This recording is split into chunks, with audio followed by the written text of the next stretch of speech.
Hey, that was a great idea. I'm sure it was a wonderful video. You guys scared me up here.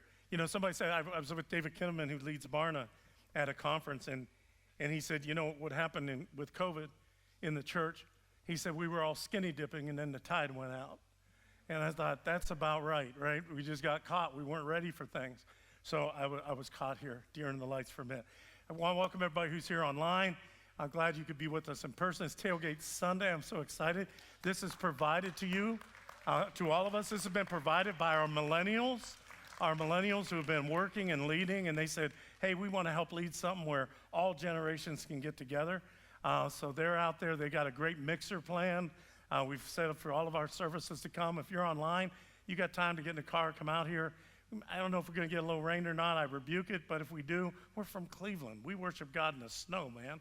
I preached a December 24th, 2 Christmas Eve sermons out in our parking lot in 2020. I looked like Santa Claus because I had a frozen beard, and I don't even have a beard.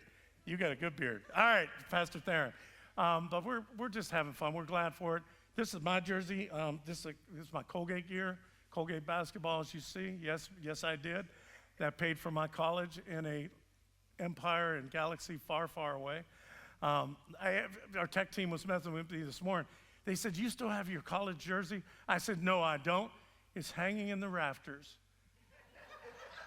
at Cotterell Court in Hamilton, New York. That is such a lie. It's hanging in my closet, and I haven't been able to fit it for 37 years. So anyhow, but we're having fun, and we hope you'll go out, fellowship. We got some great missions out there. It is back to school time, teacher appreciations, educator appreciations. We've got devotionals for them. You can just write a card. There's encouragement cards to teachers. They are dealing with what has always been and investing in America's number one through history natural resource. That's our kids. And they are out there investing in that to build a better world, and we want to encourage them. So whatever doesn't get handed out today, if you're a teacher, educator, please go get one. Get it after lunch so some people can write some cards for you. Our house prayer team is praying over those as well. And we have a Welcome the Immigrant station that I think we've got a slide up there for that. I don't know if my slides, there it is. And so it's from Matthew 25 where Jesus said, I was an immigrant and you welcomed me. That's what that word stranger literally means, a foreigner. We partner with Building Hope at the City. And so they are doing English as second language classes, and they're also helping Paths to Citizenship. So they've asked us if we would help. There's a book for citizenship you could purchase for $23. The table's out there. And there's a book plate you can write. It's a gift from your family or from you. We'll put those in the books. And then Garfield and Thrivent Financial, through Pastor Kurt, we're purchasing the corresponding flashcards so that these folks will be equipped to go take citizenship classes. And we've got welcome notes where you can say, welcome to our country, welcome to Ohio, welcome to Cleveland. And yeah, there's a church that's just waiting to welcome you. So those are out there. We hope you'll consider doing that. And if you don't want to purchase a book, you can still write a welcome card. Well, it is back to school time. So I thought today, as we're closing out our series on High Dive, that I wouldn't just preach a message up here, but I would teach a class, okay? You ready, class? We're going to the class in 25 minutes on Water Walking 101. Welcome to Water Walking 101. When we got into this series about taking a risk in faith and jumping off the high dive, there was no way I wasn't going to preach on Peter, who is the only 100% human being in the history of the world that walked on water. And I think there's a lot we can learn of his. He took this incredible leap of faith that we can learn from. So I want to teach you on Water Walking 101. First, we have to notice that water walking begins with a call. God always calls us. If God doesn't call us, we shouldn't go. In this case, Jesus said, go. He made them go to the other side. Later, he's going to tell Peter, come. Water walking always comes with, these are 3 preconditions, a call. So oftentimes we're going through a storm, and we think like, oh gosh, Satan is attacking me. And it could happen. Spiritual warfare is real. But every storm that shows up in your life, every situation or circumstance is not always a result of ominous forces, right? What I have learned is certain storms in life are unavoidable. Jesus made them go into the storm. You know, if you go through rites of passage in life, from puberty and adolescence and dating, there's some storms, man, along the way. You get into relationships, whether you're single, whether you're married, whether you have children, which you're unable to have children or choose not to have. There's storms through our careers, through life itself, right? You go through storms. Some storms are inevitable. And Jesus made them go. He made them. That's what it said. He made them go into the storm. You know what that reminds me? That obeying God does not mean you will be spared from adversity. That's an important message for people to know. I know preachers preach it a different way. Obey God and you get all your bills paid and your children never talk back to you and you'll get a $10,000 tip. That's not how it works. Obeying God doesn't mean we won't go through adversity. We need a little adversity in our lives. We need disruption in our lives. We need our thinking disrupted when we come to Jesus, right? We need our foundations to be torn up. Jesus knows that, and he knows that there's growth in the storms. And he made them go into the storm, and he made them go to the other side, right? I love that. There's all of these sea crossings that they're doing. The Sea of Galilee is really a lake. If you ever go with me to Israel on a tour, some who have experienced that, you can see across the other side. But their boats were not, ocean liners. They were these little things, and storms on that lake could cost you your life. But excuse me, Jesus wants to take us to the other side sometimes. See, if you stay on your own side all the time, it's hard to grow, right? You need to see another side. You need sometimes to read another perspective. You need sometimes to hear another voice. Have you ever thought about what the word another means? It means an other. Jesus sent them out to the other side. He wanted them to go. And that's usually where water walking happens. It happens when we get out there where we're out of our comfort zone, when we're out of our little Mayberries of our lives, and suddenly we're in a sink or swim faith. And that's where we can learn to walk on water. Notice that the wind and the waves are against them, and Jesus comes and they don't recognize him. All they can hear is his voice. I wrote in my notes that in the storm they couldn't recognize him, they could only hear him. The wind carried his voice.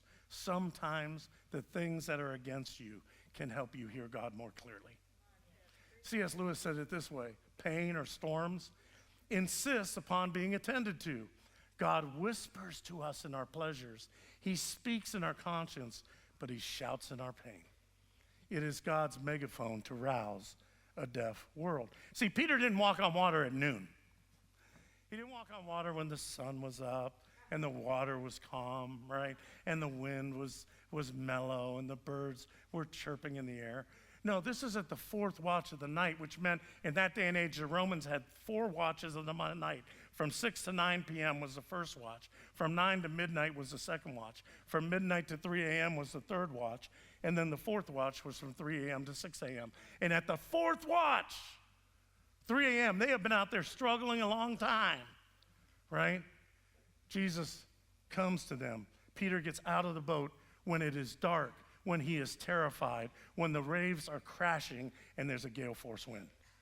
We sometimes need that to find out we don't really need water walking faith when all the water's calm and the sun is shining and everything's going in our lives. But we need to learn to have these moments, right, where we can go and do what only we can do with God's help. If we're always doing what we're able to do without God, why should God get involved? Right? And so these are these moments. So first, the precondition takes a call. Then it takes fear. Peter's terrified.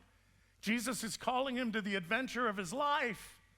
And he's terrified, scared to death. That's a component of the preconditions. But the third condition I learned in Israel years ago. My very first time there, I wasn't leading it. I was with my mentor at a mega church in Texas. I was one of 5 bus captains. Every bus had like 50 people. We had 250 folks. And the guide took us up to a mountain. We've been there, some have gone to Israel, where you just look out over the Sea of Galilee. It's so beautiful. And he told us on that mountain is where he would have retreated to when he told the disciples, go to the other side. If you heard what was read to us, it said he dismissed the crowd and then went up on the mountain to pray. And the guide said, do you see those boats out in the Sea of Galilee? And we're like, yeah, we can see them. He said, do you think they can see us? Of course not. We're like little specks. And he laughed and walked away. And he was leading the group to another thing. And I said, I'll catch up. And I stood there and I literally teared up because I thought, yeah, I can see those boats out there, but they can't see me. Jesus was up at his prayer station. And even when you can't see God, God can see you.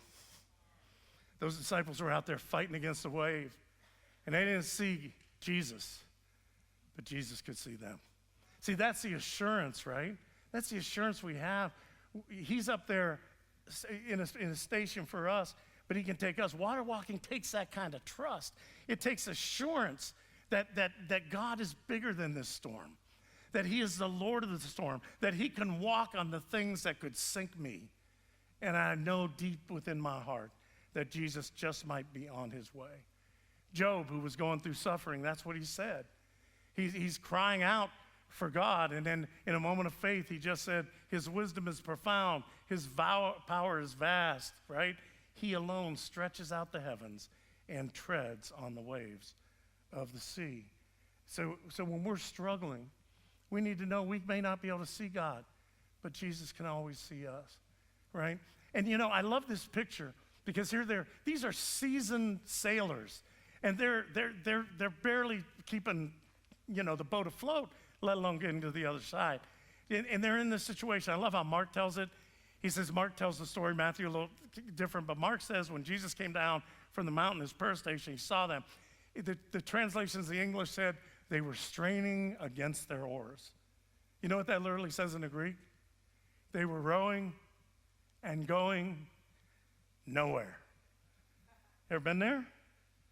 I have a 30-year-old. My youngest said, Dad, I'm 30. I just thought I should be further along. Right? I'm 40 and I'm not even married and I'm going to retire in a few years, and what's it all meant? And you're straining against the oars. But the word you have to know is that Jesus sees you there. And the good news is, if they would have given up against the oars, the wind would have taken them right back where they started. But they're staying where they were, and they're saying, you know, I see where I'm supposed to go. I know I'm not yet where I want to be, but I'm not going back to where I used to be. And if you can hang in there, Jesus is coming. If you can hang in there, even in the watch of the night, even when you're pacing, and I know, my God, my God, my God, he sees me and he's coming. He may come here and heal me. He may come here and calm the storm, and I just walk out of it. Or he may let me drown and die and raise me from the dead, but it doesn't matter. Jesus Christ is coming. In my Father's house are many rooms. Would I have told you that if I didn't prepare a place for you? And if I prepared a place for you, I'm coming again to take you to myself. I don't know who I'm preaching to, but I've been there where you're just on that hamster wheel, and I want to tell you, Jesus is coming. Hang in there, hold on. Like Paul said, forgetting those things that lay behind, I press toward what lies ahead. You may be in that pressing stage, but Jesus sees you and he's coming. Okay, I could just preach Jesus is coming and sat down, but 3 preconditions for water walking: always a call, always a fear, always an assurance. And here's an interesting thing. Water walking requires discernment. Lord, if it is you, Peter says, command me to come to you. I love this. Peter wasn't declaring faith. He didn't say, Lord, I know it's you. He was just declaring possibility. Lord, if it's you, I'm going to be okay in this thing. There's power in your word, God. There's possibility. If you be for me, it doesn't matter who's against me. He's just open to the possibilities. Lord, this is very unlike Peter. I relate to Peter. Peter and I both have activator strength. If you've ever taken ministry by strengths, 1,000 of you have. If you haven't, take it soon. I have activator strength. You know what activator people are? We just want to act. We don't want to talk. We don't want to think. We just want to act. We are ready, fire, aim people. That's who we are. That was Peter, right? Jesus is arrested in the garden. What's Peter do? Takes out his sword, cuts off somebody's ear. Jesus, Peter, come on. Right? In the upper room, the shepherd will be stricken, and you all will desert me. Peter said, even though I must die, I will never desert or deny you. Jesus said, calm down, Peter. In the next 3 or 4 hours, it ain't going to go so well. Peter never thinks, right? He never thinks. Lord, if it's you. Hey, if Peter can stop and think, so can I. If Peter can stop and think, so can you. Jesus doesn't want us to go bungee jumping to walk on water. He doesn't want us to go tornado chasing. He doesn't want us to be day traders, right? He's not looking for, he wants us to sit there. Is this an authentic call from God, or is this just a foolish impulse I have to show off? Discern that. Pray. You think you want to hear God's voice? Talk to people you trust and discern if it's God spoken there. It takes discernments. That's why the Bible says, test the spirit, sense, yearn, look. If it's you, Lord, say come. And Jesus said come. And then it takes us to stage 4, my favorite 4. John Ortberg said this years ago, if you want to walk on water, you got to get out of the boat. Now, look, there's a risk if you get out of the boat. There's a risk if you stay in the boat. Okay? I was with these Irish youths when I preached revival in Ireland back in 1998, and they had been bombed out by the IRA up in Belfast. I was supposed to preach in Dublin and in Belfast. They canceled the Belfast event, but I said, hey, I'd like to go up there. And Pastor, you'd be amazed, they were about your age, and they were out there sharing with the youth in Northern Ireland, and the IRA was so mad they blew up their office. And I went up there with this bombed out office, and the door was laying on the ground. You know what? It was burnt, but it had this little sign on it. I've never forgotten. It said, if you don't risk anything, you risk everything. Signed, Jesus. There's a risk in getting out of the boat, but there's a risk in staying in it. Yet, let me tell you this. If you stay in the boat, there's a 100% chance you will never walk on water. That's just the truth. Now, what's your boat? It's your safety. It's your security. It's when Jesus called people in Luke 9, they said, first, let me go bury my father. First, let me go talk to my family. And whatever was their first, that was their boat. It's whatever that provides us safety and security that might just keep us from the adventure that Jesus is calling you to. This is personal for me. I went through this thing, man. When I was out in the corporate arena 34 years ago, and my wife, and we sensed Jesus' call in our lives, we were serving in our church. I was preaching every couple weeks, but I was still running my business. I was doing like Elijah. I was walking in both directions. He said, how long are you going to limp in both directions on Mount Carmel? Well, I was limping in both directions. Mighty fine, thank you very much. Covering my bases over here, making my money over here. Everything was going well until God interrupted everything and said, it's time. I want you to get out of the boat. I want you to go into full-time vocational ministry. Now, you know the woman I'm married to. She was 100 yards out of the boat as soon as he called. She's out there dancing with Jesus on the waves. I could barely see her. I'm like, honey, not so fast. Can I call our company attorney? Can we find out the benefits package? I was clinging to the side of the boat all the way. Even did my seminary admissions to Princeton, went through all the work, but I'm clinging. I hadn't gotten out of the boat. And a week before we were to go to seminary, I got my wife and our 7-year-old daughter, and I'm thinking, we're going to be poor. I don't know how to do poor. I got 3 mouths to feed, but I got my savings. I had this savings account from working those years. I got the savings, so I'll get us through year 1. Okay, Chip, you can do this. 1 week before we left for seminary, because of an ex-business partner with a bad deal, where I was co-signed as president of the company on all our salespeople's vehicles, on all our forklifts and trucks that we own, on all the shop equipment, and he walked away from it for the bank to repossess it. 1 week before we went to seminary, my wife knows, I get a certified letter that says the bank has seized all my savings. It's gone. Then, 2 days later, as I'm crying myself to sleep at night, my wife says, honey, we got great news. What? We're going to have a second child. Thank you, Jesus. Yeah. Thank you. Thank you. Yeah. Now I don't have 3 mouths to feed, I got 4. And I was right at that moment, man. I'm telling you, I know what it's like. Called, scared to death. No, it's Jesus. frightened I might die. And then I had to make a decision. I'm going to tell you something. Then the thought hit me. I would rather drown than float. I said, I'd rather get out on the water where Jesus has to save me than float in a boat without him. I'd rather go out there in a sense where I'm dependent on him than just row merrily down the stream without purpose, without meaning, without significance. Jesus was calling me into an entire new life, and I had to make a decision to get out of the boat. Friends, it's an amazing thing to get out of the boat. But what is the option if you don't? What's the option when God calls? You know, you miss your moment. Abraham Heschel, the great rabbi, said, great moments of faith take three things.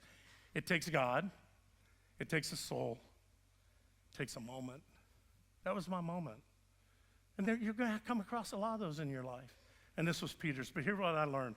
5th point. Water walking always also brings about a change. It takes a call, it takes fear, there's an assurance, there's a decision, and there is a changed life. And let me tell you, friends, if you dare to learn to water walk, the life you change just might be your own.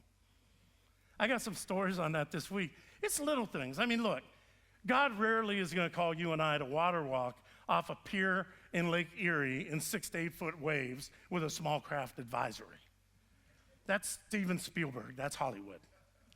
But there's little things all the time that God will ask us to get out of the boat. It may seem like a little thing. We had a vision about this love your neighbor yard signs, right?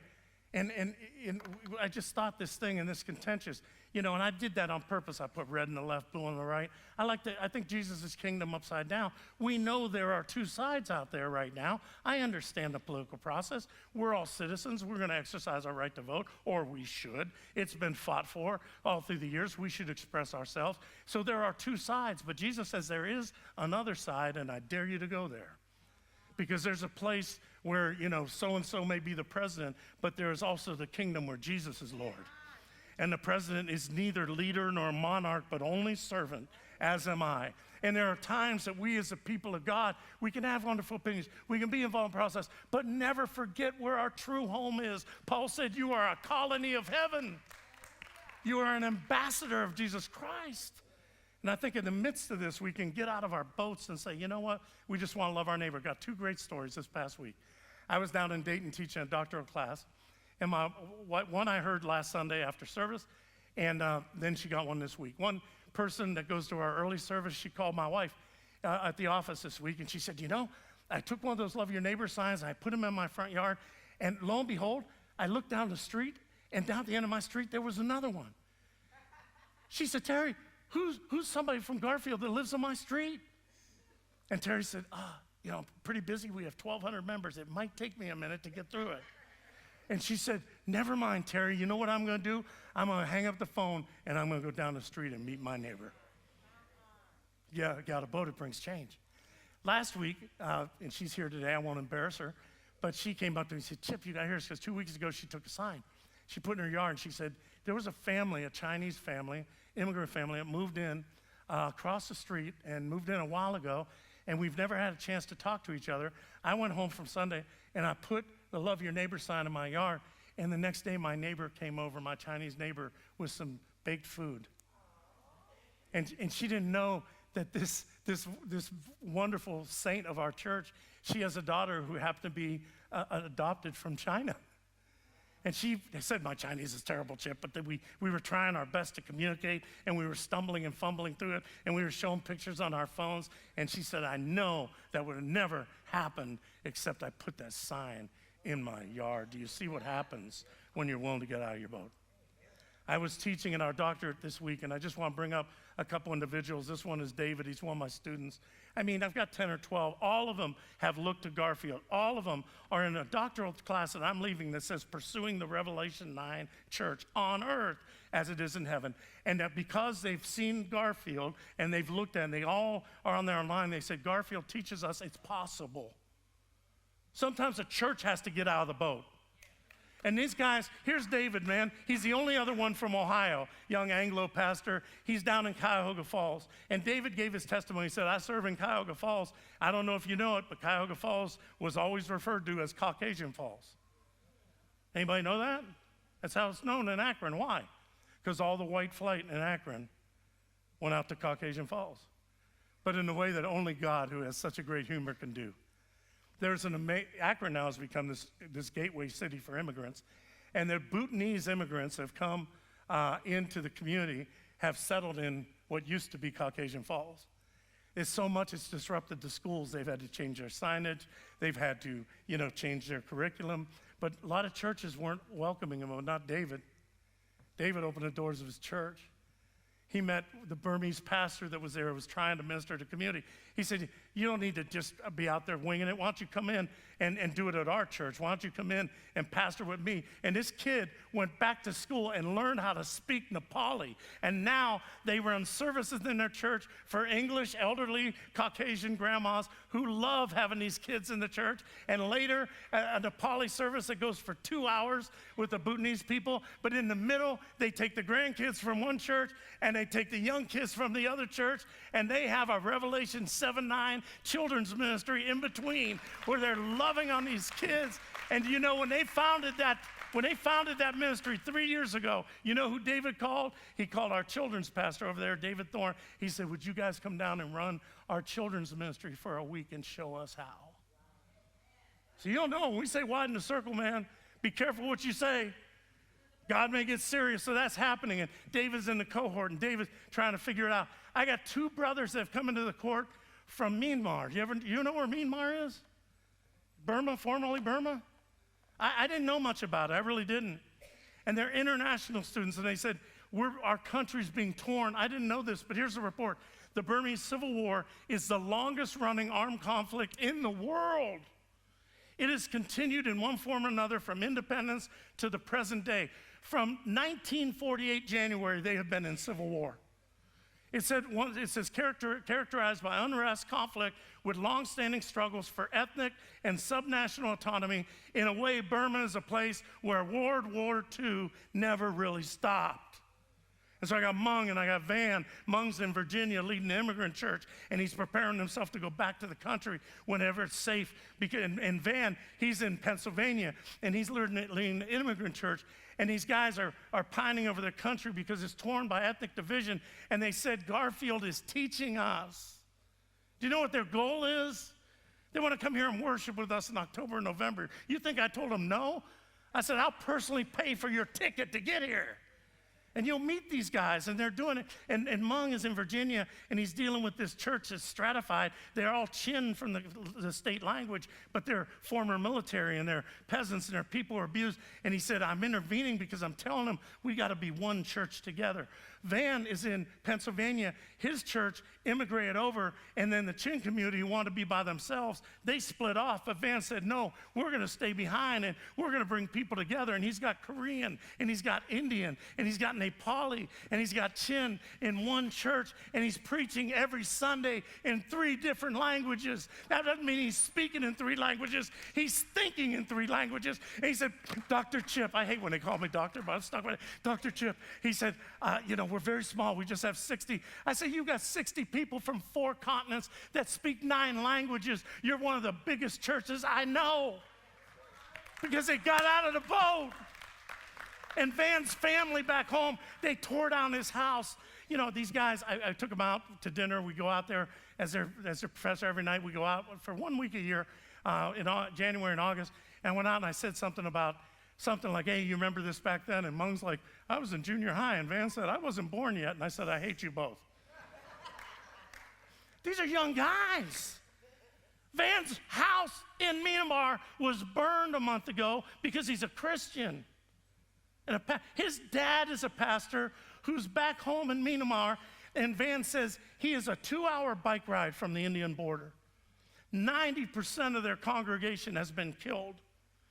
And Van said to me, I asked my dad, get on a bike and go the 2 hours to India. And he said, my dad said, if even one of my church members is still here, I'm going to still be here. And he's preaching Jesus in the jungle. He said, if they all die, maybe I'll take a bike ride to India. And I think, man, there are days I don't want to come to preach because I only got 4 hours sleep. And it puts me to shame because there are people out there who are walking on water because they were willing to get out of the boat. You got to learn this. Because if you can be a water walker, this is Water Walker 101. Listen for the call. Recognize it when it comes. Deal with the fact you're afraid. If you're not afraid, it's probably not a call from God.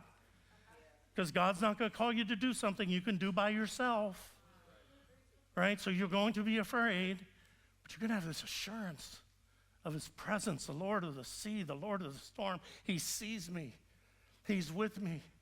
And I'm going to make a decision to follow him. I'm going to make a decision to focus on him. And then I'm going to trust that God is going to bring change in my life and through me change to the world around me. And friends, I'm going to tell you something. Peter gets a bad rap in this story. Have you ever seen The Art? You ever seen The Art? Have you ever seen the movie? Even The Chosen. I love The Chosen. It's like Peter gets 1 foot out of boat. Then he looks at the storm and he sinks. You ever see it? Now, when he took his eyes off of Jesus, it reminds us something. Jesus says, I'm not giving you all the details. See, if I went to Water Walking 101 and Jesus just said, come, I'd say, Lord, I need a little bit more. Like, can you give me a demonstration? Am I to put right foot forward, or should I lean back? Should I back? No details. No, only direction. Just go toward me. Do you ever know how simple God makes it sometimes? I want the Gettysburg Address, and God says one word: come, go, forgive, pray, serve. Well, I don't know the details. Toward me. Toward me. It takes direction, right? It's all about direction, not details or distance. And I got to tell you something. Jesus was so far away from the boat, they couldn't even recognize him. But when he began to sink, he was so close to Jesus that immediately Jesus could catch him. Peter didn't get 1 foot out of the boat. He went a mighty long way. He got real close to Jesus. And what he learned was, when I water walk, it doesn't mean I have to do it perfectly. It isn't the measure of how I'm walking, but I just need to be close enough that he can catch me when I fall. I'm going to tell you, my wife used to laugh. Every 4 years, 34 years of ministry, I'll have one of my panic attacks, and I start updating my resume. Tired of people talking about me, having a cutlery sale out of my back. I'm done. I'll go back and sell pipe and show up, tell the kids, Dad's having one of those moments, he'll be okay. You know, and then next Sunday I go and preach again. Every time I fall, because I went out of my boat and headed toward him, I'm close enough where he can catch me. And that's what we need to do, friends. Send your direction toward him and see if it won't change you. It'll be frightening, but there's glory in it. And God's kingdom simply isn't going to get built by 11 disciples who didn't have the courage to come. And that's why I think Peter, at the very end of his life, when Jesus called again, do you remember the story? He blew it. He was broken. He was in shame. And John 21 tells us he was sitting in a boat naked. He was so ashamed. But when he knew it was Jesus, he put on all his clothes and dove into the water and leaped to get to Jesus as fast as he could. Hey, Olympic swimmers, how many of you saw them have three-piece suits on during the Olympics? No, you don't wear clothes, right? Why did Peter throw his clothes on? It just hit me in this sermon. Maybe he knew he could still walk on water, and he was going to do whatever it took to get close to Jesus, to catch him again. Do you hear that? Do you feel it? Let's walk on water today. Let's walk out in the parking lot. Let's build some relationships. Let's hug some people we don't know, and let's, together, be the change that we want to see. And say to the Lord, Lord, let it be with me. Amen? Amen? All right, take this little video as encouragement, and then the praise team will lead us out, and we'll begin our fellowship time together.